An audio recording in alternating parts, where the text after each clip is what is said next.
Women on a Green Mission. Follow along as two friends document their unfurling permaculture journeys. Join our chats each week where we'll be sharing how we and others apply permaculture to our gardens and daily life. We're no experts. We're at the start of our journey, fumbling our way to a greener life. We love your company along the way.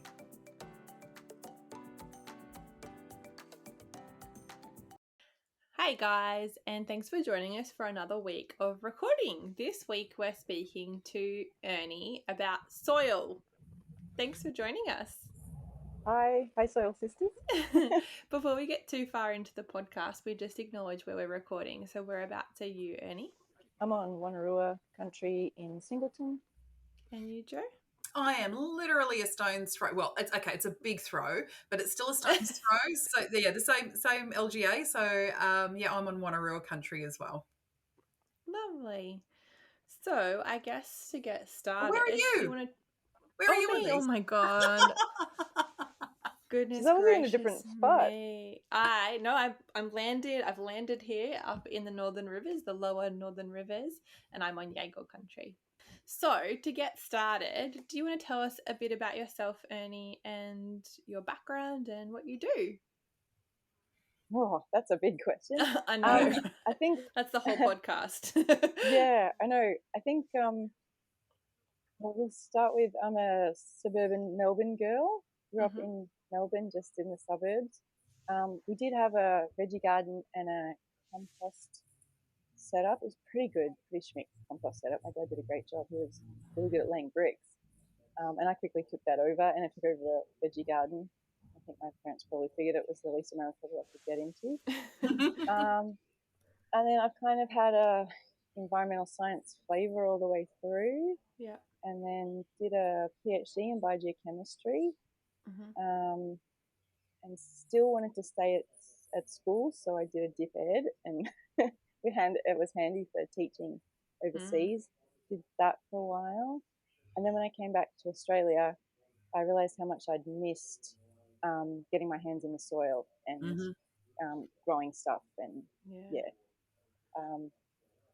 so bought a place, and just a little suburban place in Singleton. Yeah. And started mucking around with the soil.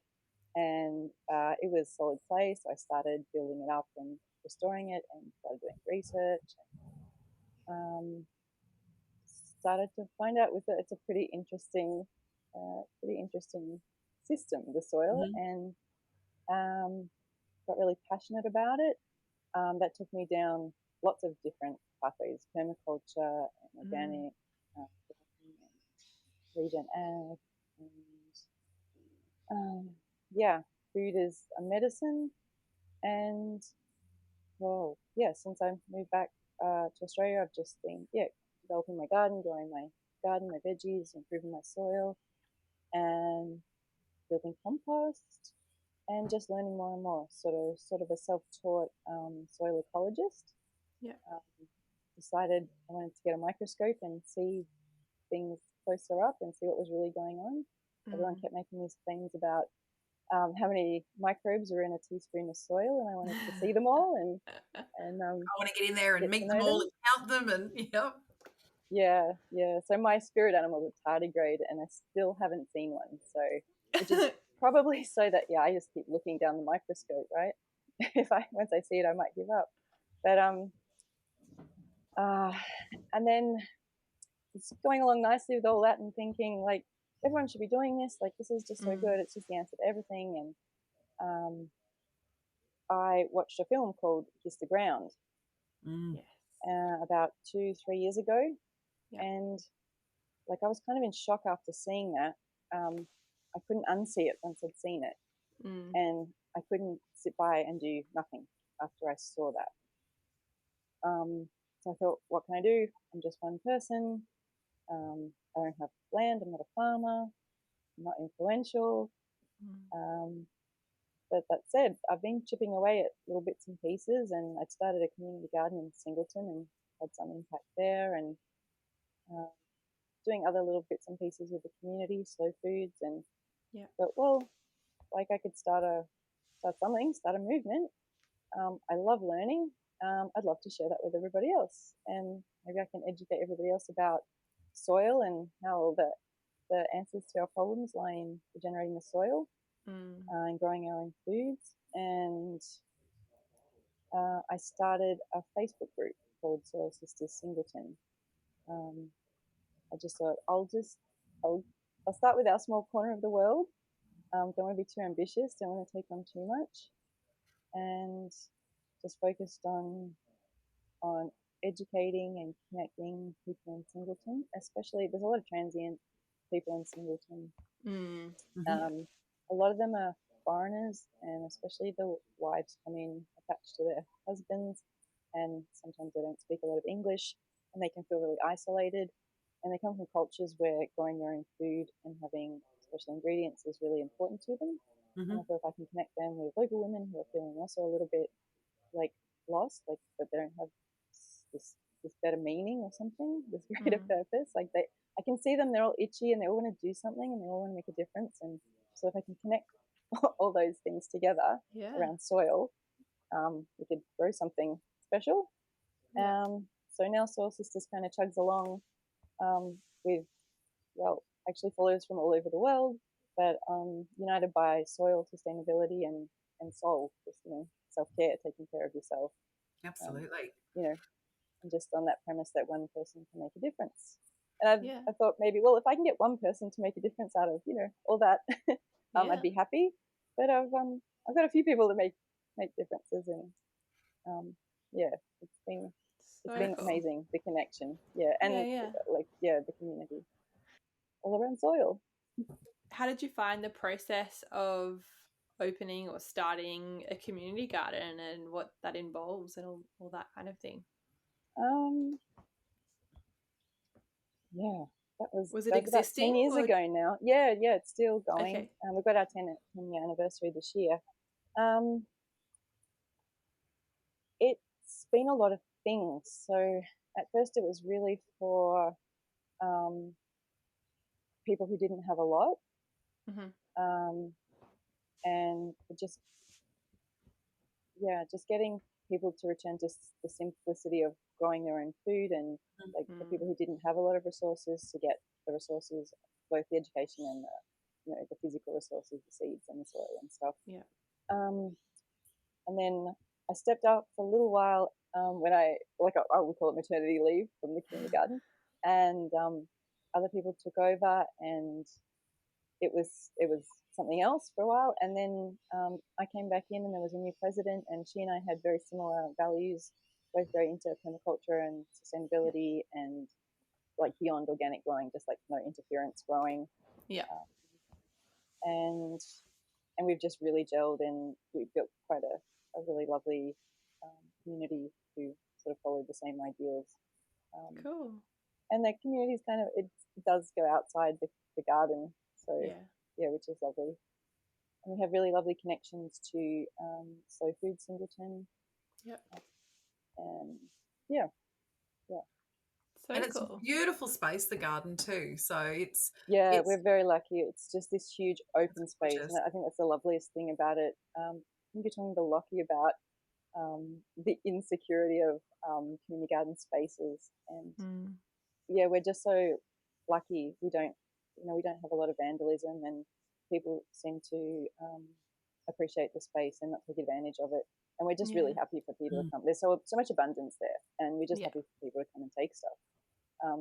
But I did really love that exploration of the pumpkin. Oh man, I can see it from both sides. That that someone's grown it for purpose, and then maybe we can't judge because maybe someone else needed it for purpose. It's really hard. What about the movie Kiss the Soil? Do you think ignited something in you exactly for those who haven't seen it? Well, Kiss the Ground's become quite a movement since then. They have like advocate courses you can do, and there's been a sequel movie which is just I didn't know that. Kiss the Ground first. It hasn't been released in Australia yet. Okay. I was at a conference and we got to see a preview. Cool. Which was really good. Very cool. It was very compelling, and it just laid it out really simply They had a lot of the stars from the Regen Ag movement, Gabe Brown's very famous Regen Ag. Yeah, it's been a huge push for me. Their resources are just really simple and clear, and they're not too judgmental. I think that's one of the important things, is that like there's no point judging and blaming and selling the doom and gloom. We should just sell the positive future that we can have if we do these things. Like suffering the eco anxiety, and we don't need to give that to our kids either. We just show them how good it can be if we just do it, I think. Yeah, that's an interesting term, isn't it? Eco anxiety. I haven't heard that before. But yeah, it's real, isn't it? Like, it's a thing. Yeah, and I'm not one for those terms and all that stuff, but some people take it seriously and feel it, and it's nice to have labels if you need them. But it does seem to have a use. We talked a lot about it a lot when I was in that early childhood space, like not making children fear what's happening and making them proactive rather than fearful and wanting to act out of a place of fear. So I think it's a good point to touch on.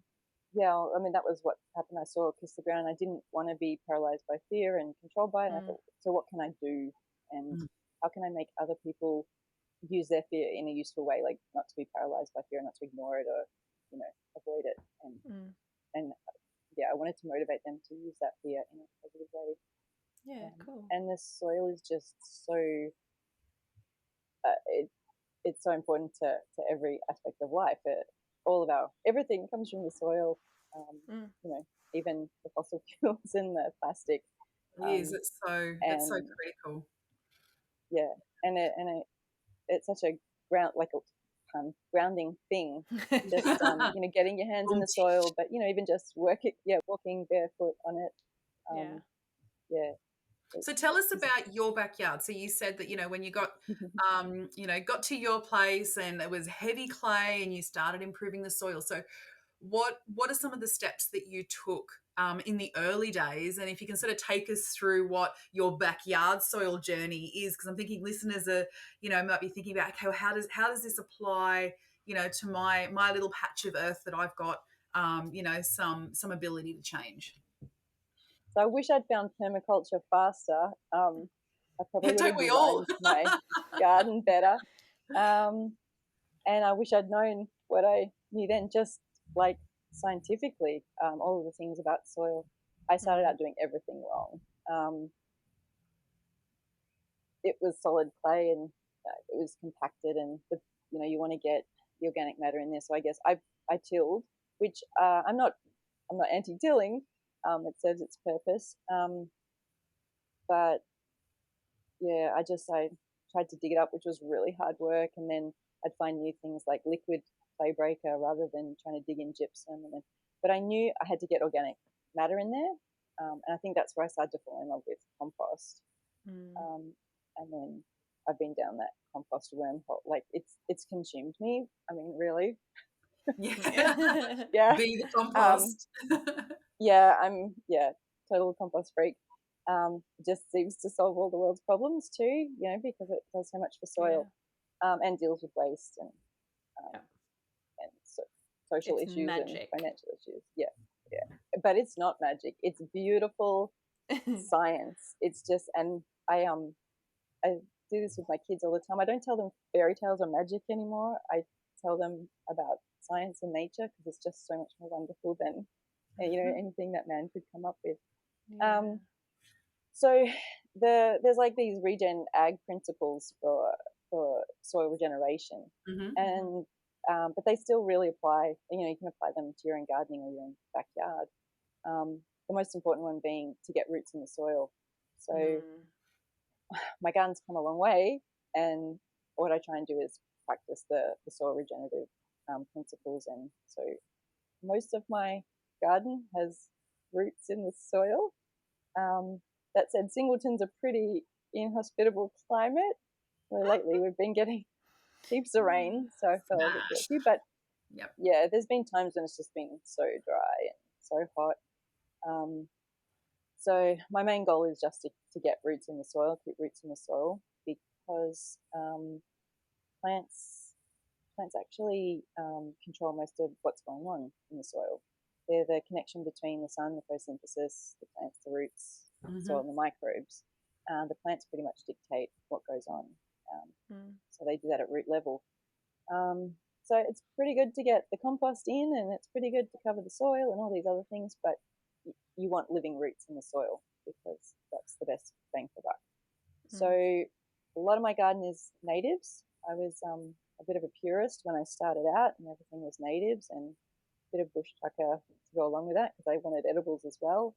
Yeah. And then I've sort of loosened up as I've gone along, realizing that I had to start growing my own veg and take responsibility for my own diet and my family's health. And so it's a bit less purist now. I've got, pineapples I've propagated from other pineapples growing under my glycemins, and sweet potatoes growing under my correas and stuff like that. I'd hope to take the other half, which is still lawn, and turn it into a permaculture food forest by now. But it's actually turned into my compost production site, so I'm glad I didn't end up doing that. What sort of composts have you got going at the moment? So at home, this is the good thing about having a community garden is you have access to quite a lot of land and resources. So down at the community garden, we've got a lot more going on. But at home, I've got a bay system. I can only fit in 2 bays, which if you can do it, do 3 bay. 3 bay system is that's what I swear by. That's the goal. That's achievable for everyone, and it produces really good all-round compost and cubic meter of it. I've got worm farms, which I mostly feed coffee grounds and paper. I know it's so cruel, but I have a huge glut of it, and I just didn't know what to do with it. And I thought, let's see if the worms will take it on. And they've been, very sweet and dealt with all my coffee grounds and shredded paper. Cool. I've got a black soldier fly farm, which is a little bit quiet at the moment. I haven't done a full year with them yet. Okay. So they've gone a bit quiet over the winter. And I do a biologically active compost in a big cage, and that's really high maintenance. What's that? Set it up to so it's according to a recipe by a soil scientist, Dr. Elaine Ingham. She has a soil food web school in the States, and she has this nice little method worked out, and she teaches you microscopy to go along with it, so you can monitor your compost as you go and learn all about it. And it follows quite a strict recipe and a strict regimen of turning it, like when it heats up. Yeah. And the upside though is that it produces really biologically diverse and rich compost. Sure. So you can produce like a whole lot of like kind of average compost, and then you can use that biologically complete compost to inoculate your big bulk piles. Cool. That's been like so exciting. There's nothing cooler than looking down the microscope at compost you've made and nurtured, and there's so much going on in there. You must love all that with your science background. Nerdy science background. Make you so excited. It's actually really funny because I totally avoided biology and went into more the chemistry side. Because I said, who wants to count bacteria all day? And I've kind of ended up there. I have to count bacteria so I can compare them to the fungi and the proteozoa. And so you're doing the soil food web with Dr. Elaine Ingham? Yes. Yeah, so tell us more about that. So through the last few years, especially after I saw Kiss the Ground, I was like, I want to get more into the sort of regen space. I don't have any land though. What can I do? I'm still learning a lot all the time. I love podcasts, and I just kept coming across Elaine Ingham's work, and I thought I'd tried. I did a master composting course to give me some credibility. PhD wasn't enough to be a composter, and I thought, well, what else can I do? And I thought, can I do the soil food web school? I thought I'll give it a go. And I'd found that I'd actually learned most of it online and seminars and webinars and through podcasts and reading. But it was a really good summary of everything, and I felt like, you know, then I just had the confidence to go out and teach it. And, yeah, and then the microscope work was just like an added bonus. And learning how to make like a really good compost, but knowing that it's just one of the tools, and there's lots of ways to make compost depending on, you know, what product you want to produce. So there's nothing wrong with the 3-bay system or just making a big static pile. We have a big static pile at the community garden. We have 3 bays at the community garden. We have a ton of tumblers and worm farms. We have baths, and we do in-bed composting down there. So, and do you have the big what's it called? The big leaf mold towers?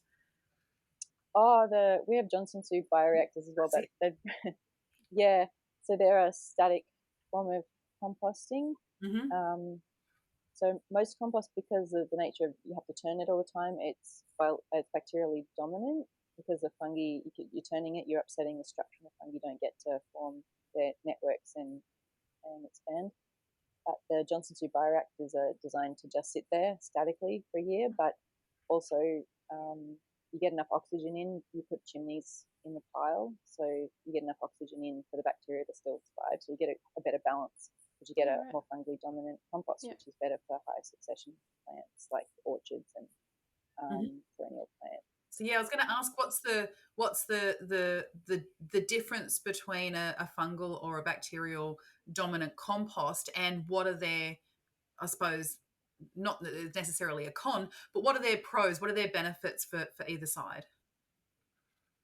So it's, if you look at a beautiful, well-established forest, you know, it's got all the diversity, all the levels working. What a food forest in permaculture aims to be, you know, with all the different trophic levels and all the different structural levels. So you need a great diversity in your soil, like with different microbes to support that, and the higher up the succession order, so up towards shrubs and then trees and then, you know, your giants, is they need the fungi and the fungal web to support them. And the smaller plants, like the more annual things like grasses and our veggies, and especially weeds. Weeds are your lowest succession order. So they're very bacterially dominant soils that weeds grow in.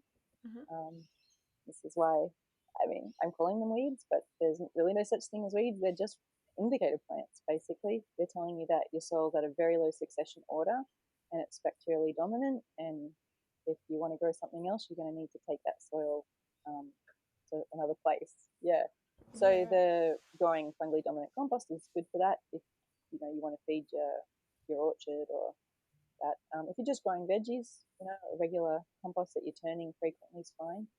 But like people claim they can make compost in 4 weeks, or you can get it breaking down and looking like compost, but to get it cured and to get that fungi developing in it, you want to leave it sitting curing for longer, to make it a better all-round product. Is there a fast way to get that fungi in? But it sounds like there's not. Why does everyone want to speed it up? It's like the joy of making compost. You want to wallow in that. You want to extend that as long as possible.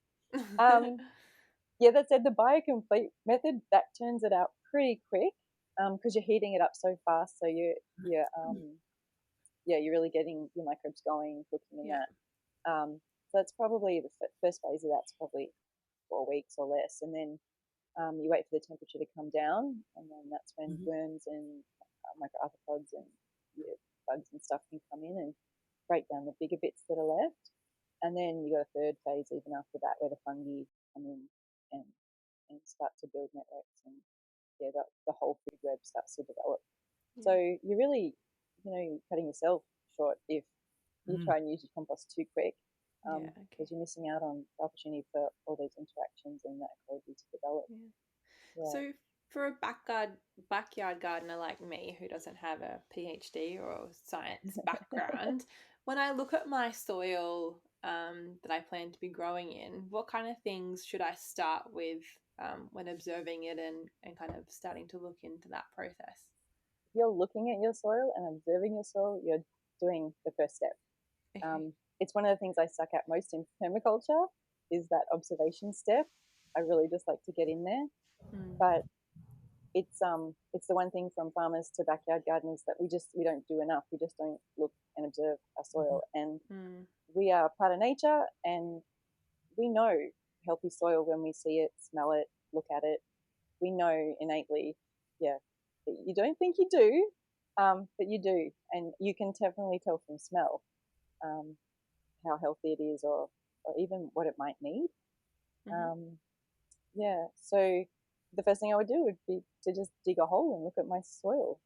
So you can look at the pore spaces in it. So you want to have lots of pore spaces so that water and oxygen can get in, because just like us, microbes need water and oxygen. You can look at color. You can tell by smell. So what should it smell like? You'll know. Your nose will tell you if it's a good smell or a bad smell. It just should smell earthy, right? It sounds so lame saying earth should smell earthy, but smell like dirt. yeah, that's the goal. But if it just doesn't smell bad, if it's waterlogged, it's going to smell bad, which is it's fine anaerobic. If it's like got too much nitrogen, it'll smell like ammonia. Yeah, you do know, your nose knows.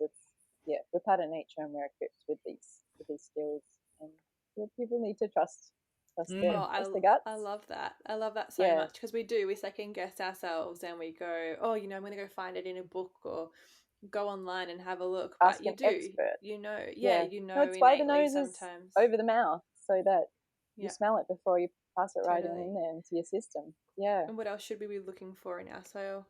So aggregation. So when you dig it up and it kind of if it's sand, it falls apart.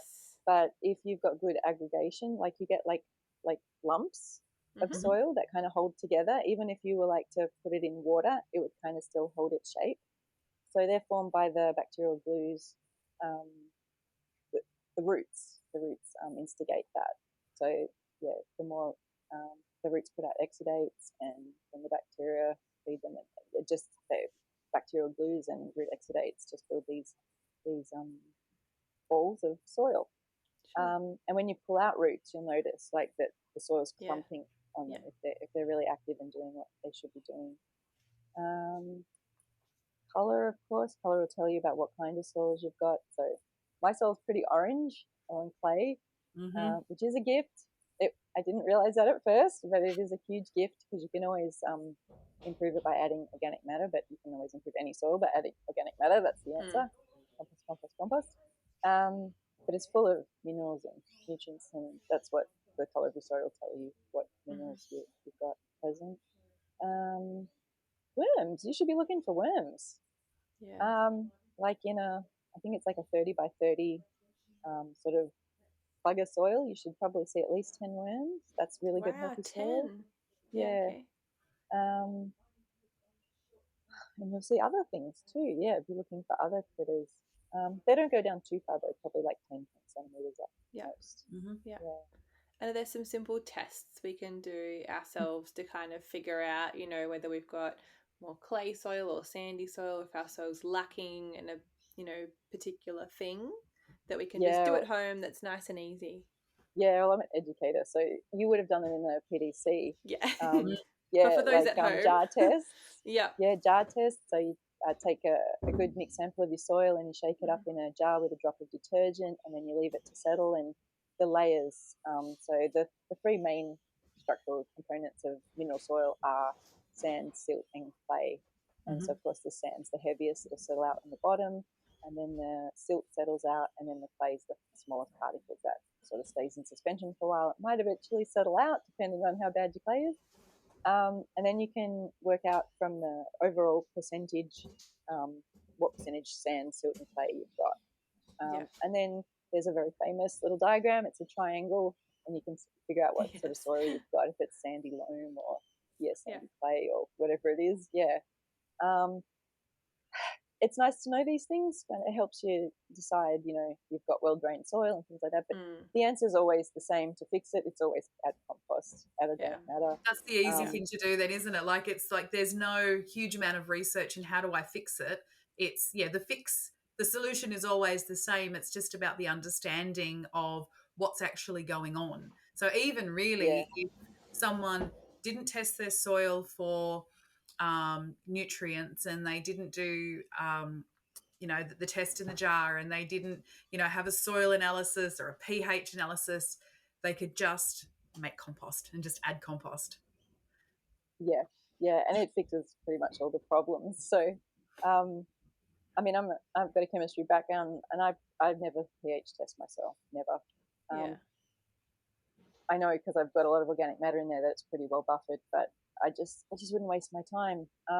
If you want to do a simple pH test at home, you can just get a sample of your soil and put some water on it, and then add vinegar and see if it bubbles. If it doesn't, add bicarb and see if it bubbles. And so if you add vinegar and it bubbles, then you've got alkaline soil, and if you add bicarb and it bubbles, you've got acidic soil. That's a good little test. Yeah, it's very basic, and usually what happens is they both bubble like insignificantly, so you've got somewhere in the middle soil. So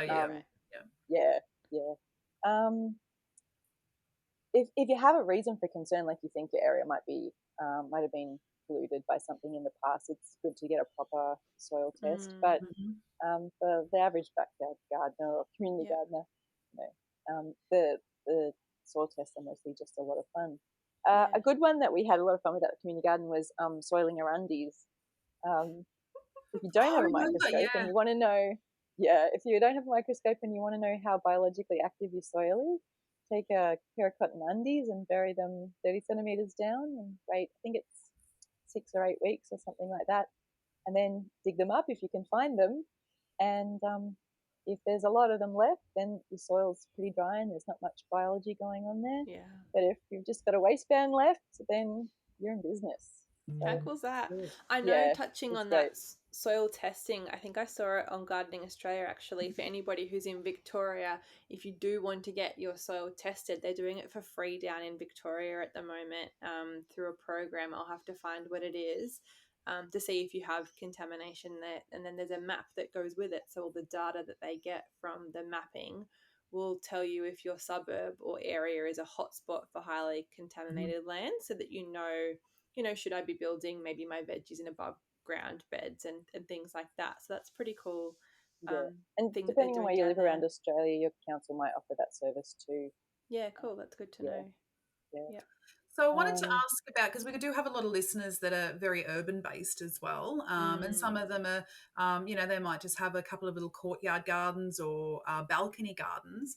So what can they be doing to create that life in the soil in their pots? Like, is there something that they can do? Yeah, well, the beautiful thing is, like, the principles apply to pots, they apply to farm scale, they apply to backyards, they apply to raised beds. I have raised beds because of the clay. So the first thing they can do is just get roots in the soil. Just don't have any bare spots. If you've got shrubs, get ground covers growing under there. If you've got trees, plant things under. I know it can be tough with some things like gum trees that tend to dry out the soil underneath, but there's always a plant for every situation. So roots in the soil. Compost is fabulous because it's a good ground cover, it's a good mulch, it puts organic matter back in the soil, but it doesn't do the job that plants do. I'm willing to admit it. The roots are the best thing you can do for your soil. And if you can't get plants, or if you're waiting for them to grow and spread and thrive, keep the ground covered. So mulch with a good organic mulch. You can use compost to mulch. I don't dig don't dig any of my ornamentals, and I very rarely dig my veggie beds. It's a bit hard with root crops, but I just put the compost straight on top, and hopefully the worms work it in or whatever. I used to use straw mulch on the veggie beds, but not so much now. Maybe when it's really, really hot, just to protect the compost mulch. in my ornamentals, I just use wood chip. I know, Joe, you love your wood chip. Yes, so do Love I. Yeah, it's just such a gift, and you can get it on pretty thick, and Yeah. it's so beautiful. You get all the fungi growing in it. Feeds Yeah. the fungi. It's fantastic. Cool. So I wanted to ask about, so like say small scale composting, like say something along the lines of bokashi. Is that something that someone can do, like if they are living in an apartment, or, you know, would you maybe recommend a worm farm over a bokashi bin, or a combination of both?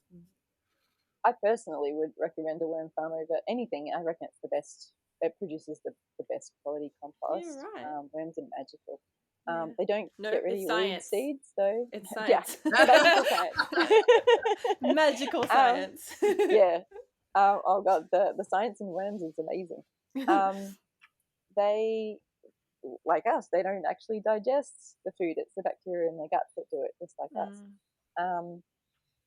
And a well-controlled worm farm shouldn't have a smell, and you can do them indoors. I have friends in overseas who can't leave their worm farms out over the winter, and they have them inside. Yeah, you can keep them inside. Yeah, I never thought about that. I've set up a few in businesses where they keep them in the warehouses and they don't smell.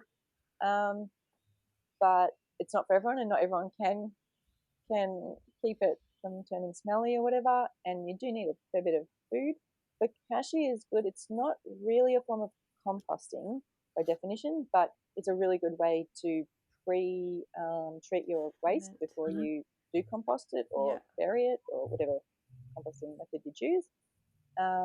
It's a fermentation process, and it's great for dealing with things that people find uncomfortable to put in their regular compost, like meat and dairy and stuff like that. I have very high tolerance to what goes into my compost. I will compost anything that was once alive, including our underpants. Yeah. Yeah. It just, as long as you can give it the time and attention, you can compost it.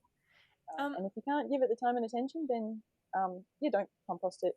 Find another way, bokashi, or you can freeze it and donate it to a community garden. Yeah. I have two questions from that. So we talked about it at the Northern Beaches event. Somebody was asking about composting meat. Like, if we're not going to do it in a bokashi bin, what's your recommendation for dealing with it in, like a bay system or something like that, so that it doesn't get smelly and gross and, those kinds of until things? I had a black soldier fly, I would have just put it in my bays. And the strategy is you just bury it quite deep. So dig a big hole in your compost and put it in the center. Or if you're going to put it on top, just make sure you cover it with a thick enough layer of something, wood chip or something. You usually cap your compost with a carbon layer. So just make sure you cover it up. I don't mind mice in my compost. I probably wouldn't be a fan of rats, but we don't have them. Well, you can have some of mine. If I'm happy to drop some off if you like. You feed your turkeys with them, don't you? I mean, that's okay. You can, whatever you can tolerate is okay, and anything can be composted, just what you can tolerate. So I don't mind cockroaches and mice and things like that. Meat, I have never had a problem like with meat in my bays. But now I just tend to put it in my black soldier fly farm. They can come to your compost though, your regular compost. And my second question was, for those who are in urban areas, so they haven't connected with their community gardens and they don't have that inclination maybe, but they do want to grow their own veggies, are there any shelf-bought composts or soils and things like that you recommend? Or what is the next best option, I guess, if you need to either import soil because you are on clay like I am and you are, and you want to build beds, or what options are there out there for people who want like a quick get started in their garden kind of scenario? Okay, well, first thing, you should never be sending any organic matter to landfill. So even if you can't compost it yourself, there are good services like Share Waste. Yes. You can jump onto Share Waste and find someone who wants to take on your kitchen waste and your green waste. Yeah. And for those I who have never provide heard about share waste, it's essentially a host who will take your scraps and they will compost for you. donators and doers, and Yeah. it connects donators and doers. So people who don't want to compost but don't want their stuff to go landfill, and people who are mad crazy composters and can't get their hands on enough feedstocks. Yes. I just I do a bucket system, and with my neighbours and friends, and I give them a bucket and collect their waste. Most of it goes to the community garden now, because I might keep up with it at home, but you might find someone in your neighbourhood who does that. You can freeze it and wait till you can take it all down to somewhere like a community garden. If there are a couple of good products, but it kind of depends what you want to do. If you want to build organic matter, then any of the the bagged composts, the ones that meet the standards and have all the ticks on the bag, are pretty good, but they won't have biology. They'll just be to increase organic matter. So to use on vegetables more, that kind of thing. Yeah. Nowadays you can get inoculums like jugs in a bug. You can buy microbial inoculants. Go-go juice isn't a bad one, but I've just sort of stopped using those since I can make my own. Yeah. The best microbes for your scenario are your local ones, your indigenous ones, the ones that are growing right there. But go-go juice is pretty good. And there are a couple of others now. There's a few places that do worm teas and worm juices, worm extracts. Yeah. And they seem to be somehow shelf stable for a little while. But I would always try and use them up quickly. Don't buy too much and use them up quickly. Yeah, that's a good buy point. them regularly and keep them fresh. Yeah. Make friends with someone who makes compost, or if you can get your hands on even a small amount of really good quality compost, you can put them in a sock and put them in a bucket of water and massage it and extract the compost, like the essence of the compost basically, and get all the microbes off that compost, and then dilute that and water that on, and that's an extract of all those healthy soil microbes. I love that. That's a good tip for sure, especially in smaller spaces, or people like me when you're starting out from inverted commas blank slate, to try and get things up and running quicker, I guess, and healthier, faster. Yeah. So my best tip, like for you, would be you should probably make a whole bunch of compost, like just make a lot of average quality compost, but then focus on one pile where you like really focus on the biology and getting it hot and getting it healthy and getting it diverse, and then use that to inoculate your soil, but your other compost. Yeah. And how would that inoculation happen? Would that just be taking some from pile A and putting it on pile B, or making a handful tea, in sock, tie up sock, like tea bag in a bucket of rainwater, not chlorinated water, rainwater. Massage it, extract those microbes, and then use that extract to dilute that and water it on either your big compost pile or on your soil. Yeah. What about things like LAB? Yeah, I haven't played with that. You've just started playing with that? Well, I've got a friend who has a big batch down the road, and she said she was going to give me some, and I saw Weedy do it on his channel, and we have a lot of carbon matter that I can get my hands on. Food scraps, obviously, but there's not a lot of green, like I don't have pumpkin vines and nasturtiums and things I'm pulling out of my garden yet to put in there. To create that diversity, I've been looking at obviously weed teas and manure teas and things like that. But thinking about using LAB is not just for my compost as an accelerant, but just a all-round garden kind of helper to try and bring some life into what used to be bushland that's now been cleared and heavy clay soil essentially. Yeah, they're all worth a try. Then the more local, the better. So the more indigenous the microbes, the better. I think that one's made by like leaving it out in the open, isn't it? And the LAB is like rice. It's when you wash the rice and you have that, and then you use that. I'm losing my words. You use the starchy water essentially then and feed it milk, and the milk then separates and it feeds off the milk bacteria, and you use that. on your Yeah. plants. So Okay. I think there's one where they do something similar, but they leave it out in like a nice natural place, like a forest, okay. for all the bacteria to like drop in and Ooh. inoculate it, and then Almost like the natural Yeah. yeast of the in the atmosphere kind of thing. Yeah. yeah, Well, at and the then moment we've you- got a 4-bay system, so I can do turning into and then start my next one. And then we've got a bokashi that we're using to pre-ferment all of our food scraps. I've got 2 big bokashis, so to pre-ferment it before it goes into the compost or our bay system. So we're kind of trying to speed that up so the food's already broken down.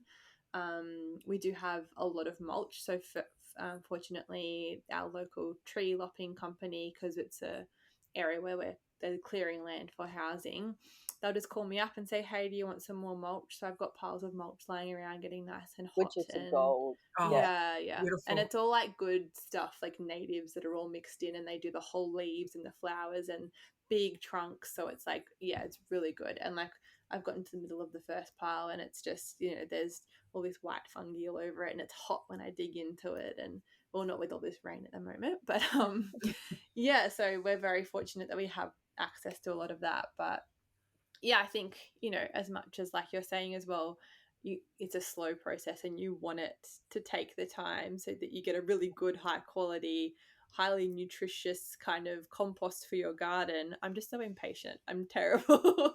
And like I want some now, like, you know what I mean? Yeah. It really it depends what the product you want is, what you want to achieve with your soil. Do you want to get biology back in, or do you just want to get the organic matter back in? Is it about structure? Is it about biology? All of the above. I know, right?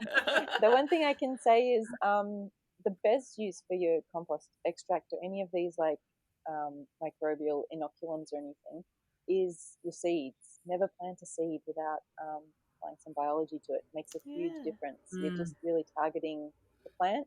So the seed's got everything it needs to germinate, but after a few days, it comes looking for goodness. And if it's all over the seed coat, and it's got all that biology there just waiting to wake it up. I've noticed a huge difference because I've got I've got a worm farm in a bath, and the lid isn't watertight. So of course when it rains, it washes through. So I've just got a big tub underneath the drain, and I've basically now got ready to use wormweed, so I don't have to dilute it. And so for my seedlings, which are set up like one step in that direction, I just scoop up the wormweed and that goes straight on my seedlings, and it's made a massive difference. Like they are happy and they're strong and they do incredibly well compared to when I just water them with just plain water. Wormweed is great. It's a big trend in regen ag now to inoculate the seeds, and they can do it and then dry them off and put them away in storage, and the biology just goes to sleep, and then when they plant them, it wakes up. Wow. So and it just gives them this head start, and the biology is right there. I've been using something you can do. I've been using the teas for our seedlings, just because it's been raining so much. I feel like all the nutrients are just being leached out of the soil at the moment, so I'm topping them up. I mean, they don't need more water, but I'm watering them anyway with tea because I just think they need it. One of the biggest causes of compaction in soil is just raindrops. That's why it's so important to not leave bare soil. Keep your soil covered, either with mulch or with ground covers, with plants. The last one I should mention is incorporating livestock, because it seems so much so permaculture, right? The diversity aspect, and just incorporating that. So it's really important to have your livestock there, because they all evolved in the system together. They do natural light tillage of the soil, and they do the cropping, but they don't take it all the way down to the roots. They just take pruning, and then they return the nutrients back to the soil. And so why is it important? Can you share that as to why it's important for the animals to essentially take a part of the plant, so whether it's a grass or a shrub or something like that, and they sort of munch a bit of it? What actually happens to the plant and then the soil? Yeah, so there's a lot of science going on there, but one of the reasons is that the plant being slightly stressed, that stimulates the plant to grow more and put out certain exudates and chemicals. So that promotes a healthy system. You don't want them to chew it down too far, obviously, so manage grazing, or don't let your chooks stay out too long in one area. And then, of course, they're returning the very nutrients that has been taken out of that soil and putting it back in. So they're eating that grass or whatever it is and putting the same nutrients back in when they poop. There's that light disturbance of the soil, which stimulates the microbes and the bugs and the roots too of the plants at the surface. So there's a lot of good reasons, and the two systems evolve together. So they should be part of the system. Symbiotic. I like what talking about like stacking functions. What Hugh Richards is doing at the moment. He's organised his new chook pen up on a slight hill from where he's going to be gardening, so that when the water comes through, like obviously you can pick up the manure and use it, but it's then filtering through the manure down the hill down to the orchard or the whatever he's got planted underneath. And I thought, it's a really cool way of not having to free range your chickens system. But still allowing that nutrition to kind of flow through, and then you can still also get the added bonus of all the manure. That was a really cool way of designing that kind of system for sure. Yeah. And I mean, you think, if I'm gardening in a pot, how do I incorporate livestock? But we have a really small garden bed at the front of the house, and the grapevines in it. And every year, just before the autumn takes the leaves off, the caterpillars come in and totally demolish all the leaves on the vines. And they poop all over our front patio, and we just sweep it right back into the garden bed, and voila, it's fertilized with the very nutrients that left the system. So I've got my little livestock caterpillar farm. See, you do have a farm, you just didn't realize. Well, I'm a microbe farmer, so exactly. Well, we're coming up on to nearly an hour now of chatting. So we normally finish off our podcast with a grounding question that we ask everybody, and that is, if you had one piece of permaculture advice that you could give to somebody who's just starting out on their journey, what would that be, Ernie? This one's so easy because it's just totally changed my life. It's that the problem is the solution. So probably, I mean, it sounds really simple, but it's probably the hardest thing of all, to change your perspective. Look at a problem and not see it as the end of the world, and find the solution in that. It just, changing a shift in perspective, seeing that every cloud has a silver lining. There's obvious practical ones, like seeing that you have aphids on your roses, and before you go ahead and spray, think, well, what's my problem? I've got aphids. What's the solution? They're food for ladybugs and damselflies and dragonflies and all those things. So who doesn't want those in their garden, right? Yeah. So there's a beautiful solution to a problem. Then just in my personal life, and I've hit hardships, or I've just really been struggling with something, just stopping and thinking, okay, so this feels like the end of the world, but what's the good side to this? I don't know. Say it, but it does take a shift in perspective. Say you're you've lost your job, for example, end of the world, right? But actually, no, maybe it's the start of a new journey. Maybe it's the kick you needed to move on. It's just shifting your perspective, and I found it really has changed my life, looking at problems and going, okay, this is great, I'm just going to wallow in this for a little while, and then after that, okay, what's the solution, and what's the solution I can get from the problem? We borrow a saying that from a holistic horse trainer, Warwick Schiller, and one of his principles is, when you change the way you look at things, the things you look at change. And that's cool. Yeah, it's exactly that same sentiment. kind of thing. Yeah. It's changed me. Judgy, negative. Now just positive all the time and happy all the time. Yeah. Doesn't mean bad things don't happen. Exactly. Yeah. Yeah. But that's the lovely thing about permaculture is that you know, it's a systems-based thinking. It's design. It's not you know, a set of rules. It is a design and systems-based thinking, so it can be applied to anything, you know. Yeah, I so often apply it more to my system of thinking rather than my design. I'm a little bit to litigate sometimes with the practical stuff, but yeah, in the philosophical side. Yeah, it's absolutely been fantastic. Thank you, so much for coming on and sharing your immense knowledge. Like, I know personally how much knowledge you have, and when we've had lots of conversations about soil and compost and all sorts of amazing things. So thank you so much. Thank you for giving it the attention it deserves. Thank you for doing a podcast on soil. That's great. Thank you. And thank you for all the wonderful permaculture guests before. Yeah, no, I've so enjoyed meeting all the guests and learning like about what they do and what they know. And they're also approachable. I've messaged a few and called a few and reached out to them.